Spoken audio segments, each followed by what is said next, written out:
Olá, muito boa noite para todo mundo. Com a mataria ainda molhada pelo sereno da madrugada, a comitiva pioneira do Terra Viva DBO na TV chegou na freguesia logo no romper do dia e, depois de fazer a negociada da boiada, terminada já no entardecer, está reunida agora a companheirada para ajudar na lida violeira e novidadeira, que começa agora com a recitação da prosa bredeira do dia.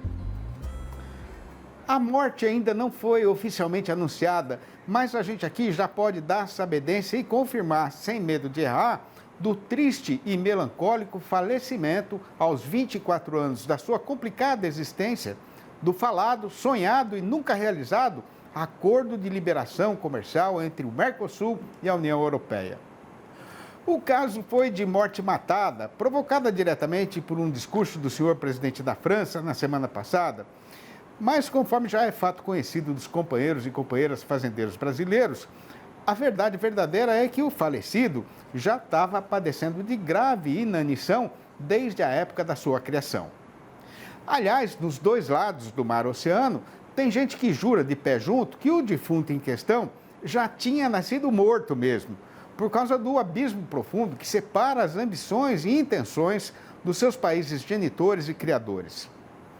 Durante estes muitos anos em que as propostas foram sendo trocadas de lá para cá e daqui para lá, e rabiscadas, corrigidas, devolvidas e sistematicamente recusadas, o tempo foi se encarregando de ir mostrando as sinceridades e as falsidades faladas na mesa de negociação. Até porque ninguém nunca achou que uma discussão dessa importância pudesse ser tocada por comissões formadas por anjos, querubins e arcanjos, né? Mas o que deu para ver perfeitamente, desde o começo, foi que, primeiramente, a Europa ainda não perdeu o vício de querer conversar com o chicote na mão. E, segundamente, que eles estavam, sim, querendo muito um acordo, mas onde os integrantes do Mercosul abrissem totalmente as porteiras da sua economia, mas isso sem deixar que a vergonhosa e criminosa proteção dos governos europeus para sua agropecuária incompetente e viciada em subsídio fosse nem de longe ameaçada. De qualquer maneira, daqui para frente, a gente vai escutar as mais diferentes explicações para o falecimento do pobre rebento e acusações dos dirigentes de lá contra os de cá a respeito de quem foi o culpado pelo fracasso da negociação e por tanto tempo de conversação à toa que agora está sendo jogado fora. Pior ainda que, além da decepção geral, esta falta total de resultados vai fazer a América do Sul e a Europa trocarem a esperança pela desconfiança. E tudo o que diz respeito às relações diplomáticas, comerciais e sociais entre os dois blocos vai ficar muito mais complicado. No fim, o que vai ficar escrito na pedra fria colocada ali em cima da sepultura do defunto acordo morto é que ali está enterrada uma oportunidade perdida de ajudar a melhorar a vida de milhões de pessoas. Porque, mais uma vez na história da humanidade, a vaidade e a cobiça levaram a justiça de vencida. Que pena, né? No serviço cotidiano com o mestiço, a gente vai levando a lida no eito assim do nosso jeito, mas quando alguma questão de mais difícil compreensão ameaça empatar a vida e não deixar o carretão seguir em frente, o certo é consultar um especialista para arrumar logo uma solução. E se o caso for a respeito de como plantar, conduzir, preservar e manejar o capim para ter sempre na propriedade comida de qualidade para a boiada, sem gastar um caminhão de dinheiro, o companheiro pecuarista tem à sua disposição esta nossa sessão sobre pastagens, que está na responsabilidade do engenheiro agrônomo Wagner Pires, consultor do portal DBO e nosso colunista aqui no Terra Viva DBO na TV.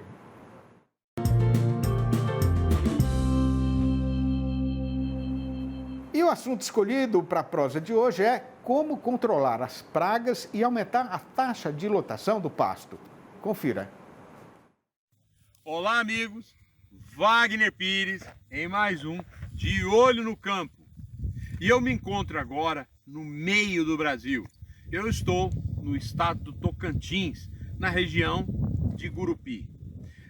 O capim mais plantado aqui na região do Tocantins é o famoso Andropogon. O Andropogon é um capim muito bom, é um capim que tem uma alta tolerância à média e à baixa fertilidade e tem um sistema radicular muito profundo. E isso ajuda muito no período de seca. Nós estamos agora numa época que está terminando o período da seca e iniciando-se o período da chuva.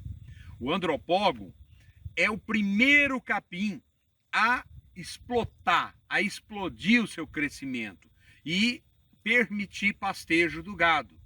Isso é abençoado, porque o pecuarista está aqui, ó, desesperado, precisando de uma boa pastagem. Porém, o Andropógon, ele é um capim de touceira, tá? Ele dá as diferentes touceiras e ele não fecha muito bem no solo.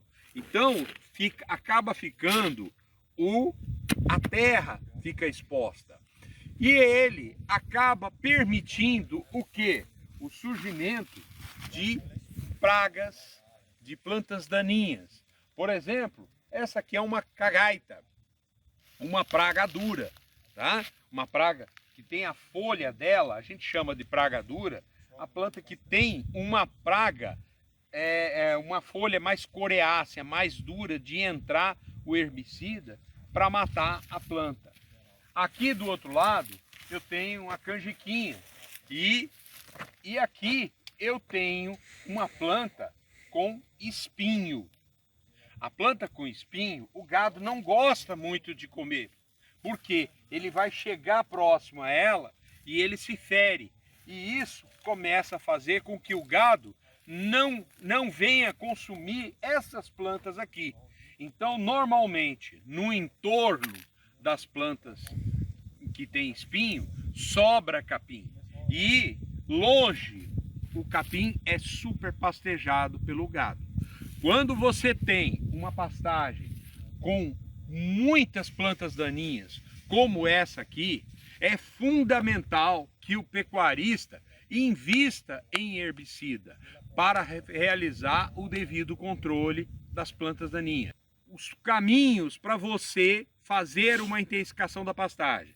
Primeiro, herbicida e limpar as plantas daninhas. Segundo, divisão do pasto. Pasto grande não se aduba, a gente tem que adubar pasto pequeno. Para quê? Porque o capim vai crescer e eu consigo permitir que o gado pasteje. E por último, a adubação. Vamos tratar o pasto como uma lavoura. Então, vamos mudar isso. Vamos conduzir o pasto como uma lavoura, como uma agricultura. Só assim nós vamos poder ganhar mais dentro da mesma propriedade e ter a mesma quantidade que a gente tem de gado na fazenda, teria na fazenda toda, em apenas uma parte da fazenda. E o restante com lavoura. Aí o pecuarista vai estar mais capitalizado e vai produzir mais para o nosso país. Grande abraço e vamos pensar nisso. Até a próxima, se Deus quiser.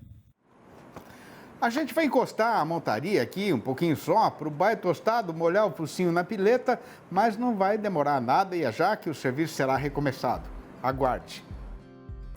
Parece que foi outro dia que o ano começou, mas foi tão ligeiro que ele passou que a gente nem bem reparou, né?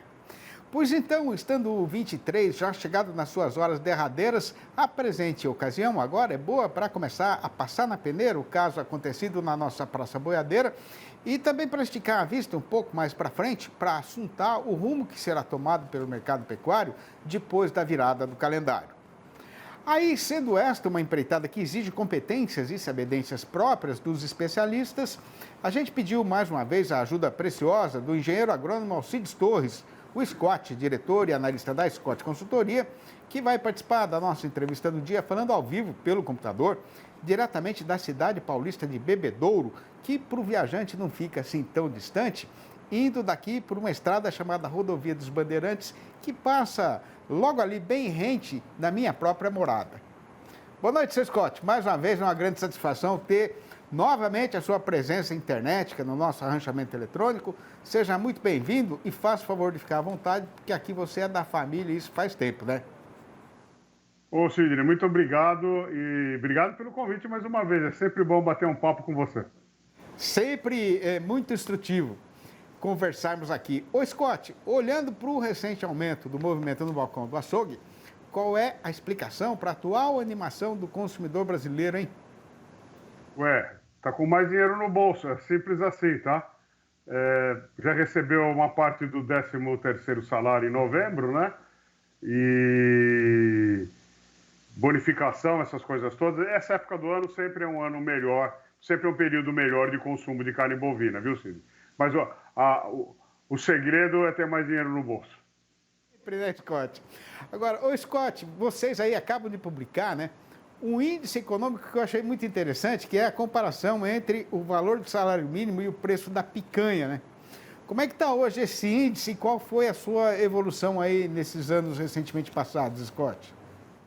O poder de troca, né? Esse indicador deu o que falar hoje, viu? Porque a gente pegou justamente a picanha, que foi aí um dos motes, né, das eleições aí. Mas, de qualquer forma, é uma brincadeira mesmo. O salário mínimo melhorou, o preço da picanha diminuiu, não só da picanha, mas de todos os cortes, menos do filé mignon, tá? E, em função disso, o poder é um indicador, a gente pega o salário mínimo e divide pelo preço daquele corte de carne que a gente identificar, nesse caso aí foi a picanha, e melhorou o poder de compra, tá? Então, são dois fatores, foi a queda do preço da carne e o aumento do salário mínimo que permitiram isso. Boa notícia, porque aumenta o consumo de carne, a gente fica com o mercado mais firme. Exatamente. Agora, Scott, o que foi que provocou a queda dos preços da carne aí ao consumidor ao longo do 2023, hein? Hoje você está dando pergunta facinho. É aumento de oferta, não é? A gente teve uma desova fenomenal de vacas para o abate, não é? E a oferta aumentou e o preço caiu, tá? Basicamente é isso. Inclusive, esse aumento de abate de matrizes de fêmeas caracteriza o ciclo de baixa dos preços pecuários. Agora vou fazer outra bem facinho, Scott. Por que é que o Brasil produziu tanta carne bovina este ano, hein? Pois é, porque aumentou o número. Aqui a gente fez o seguinte: nós retivemos vacas durante muito tempo, né, para a produção de bezerro, porque o bezerro estava com preço considerado bom pelo mercado, e nós nunca tivemos tanta retenção de fêmea como nos anos anteriores. E agora, é claro, quando essa retenção de fêmea provocou um aumento extraordinário de bovinos para reposição e o preço caiu, e o preço caindo, o pecuarista precisa fazer giro, como sempre, acaba oferecendo mais fêmeas para o mercado e aí o preço cai. Quer dizer, o que provoca alta e baixa no mercado é a oferta de fêmea. A gente esse ano, assim, no primeiro semestre, a gente já chegou perto de 16 milhões de cabeças abatidas. É muita coisa, né? Agora, Scott, como é que está a situação atual, né, da oferta de gado terminado e o que é que a gente deve esperar do mercado aí no... Olha, no final do ano, a gente imagina, como a gente teve confinamento entrando em agosto e setembro, então a gente deve ter uma oferta ainda de gado ao longo de dezembro, até comecinho de janeiro. Mas nada que afete a esperada recuperação de preço de final de ano. Ô, Scott, e a respeito da exportação, hein? O ano está sendo bom ou está sendo ruim para quem é fornecedor do mercado internacional? Olha, 2022 nós batemos um recorde de exportação. Esse ano vai ser o segundo melhor ano, ou seja, foi muito bom. Só não foi melhor porque a gente teve aquela parada de exportação em função da doença da vaca louca. O que cai, quer dizer, em volume a gente vai ter um ano fabulosamente bom, não tão bom como 2022. Na verdade a gente vai exportar entre 2% e 3% a menos, tá? O que foi que caiu mesmo foi o preço da carne para a China, né? Aí a retração foi em torno de 20%, 25%. Agora, o consumo está bom, a oferta de boiada engordada está apertada. E por que então que a gente ainda não pode apostar em uma disparada no preço da arroba no rumo de morro acima, hein, Scott? Mas aí você teria encurtado o ciclo pecuário para um ano apenas, tá? É em função do ciclo, viu, Sidney? A gente não imagina grande alavancada de preço porque a oferta ainda é grande, já está menor do que foi ao longo de 2023. Aliás, a gente teve um período de safra dos mais longos da história.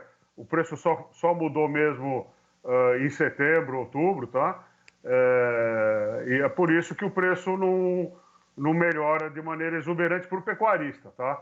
Então a gente deve ter em 2024 preços contidos, mas nesse preço em torno de R$240, R$250 arroba, já dá margem para trabalhar.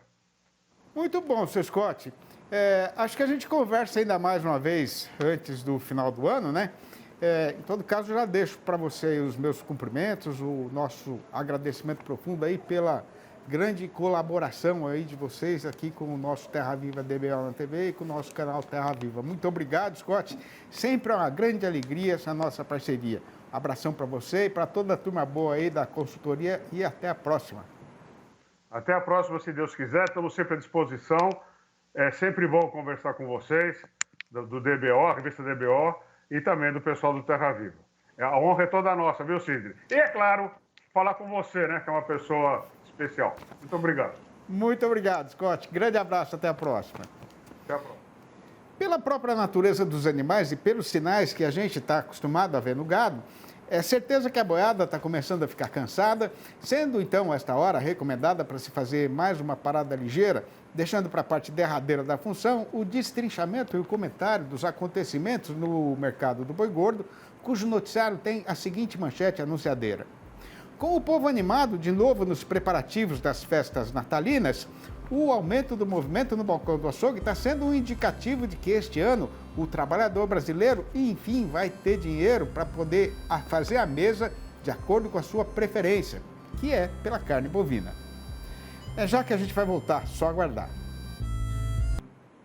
Se o companheiro fazendeiro anda ressabiado, com receio dos enleios e devorteios do nosso mercado boiadeiro, a hora é de pegar a caneta e marcar na caderneta os preços verdadeiros que estão sendo falados na praça para pagar o gado que já foi engordado.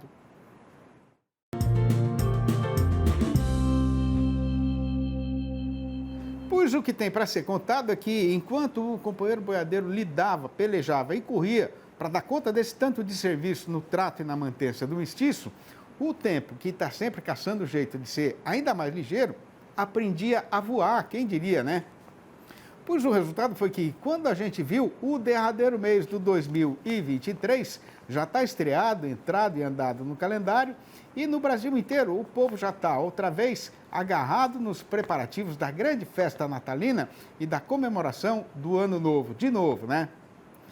E repare, amiga pecuarista, que pelas notícias que por nós foram apuradas nesses dias recentemente passados, o forte aumento do movimento no comércio varejista é um bom indicativo de que este ano o consumidor brasileiro, enfim, vai poder fazer a mesa de acordo com a sua preferência, que é pela carne bovina.